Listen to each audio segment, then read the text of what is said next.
Annie and I had discussed the two bodies we'd found, and when we found two more bodies, this time lying side by side, where they'd been gunned down, we came up with a plan. She had hunting experience, so she took point and led the way a few hundred feet ahead of the group. That way, she could scout out any trouble before we actually ran into it. I didn't think that there were bandits out there setting up ambushes. There just weren't enough survivors around. We'd heard people in the far distance once or twice, but never actually came across anyone. So it was probably an unfortunate coincidence that us and whoever was killing the other survivors were traveling in the same direction. We likely had the same idea: get to the valley where there was bound to be safety. Day 47.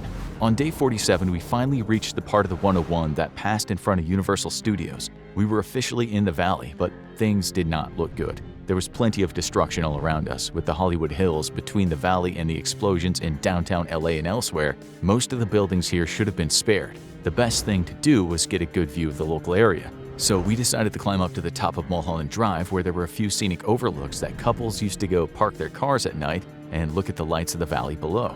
Days 48 through 51. It took us 3 days to make the climb up the hill because the hills were an absolute mess. Before nuclear Armageddon hit Los Angeles, the hills had been full of houses that were perched perilously on the steep Hollywood Hills landscape. This was dangerous enough given how frequently SoCal got rocked by earthquakes,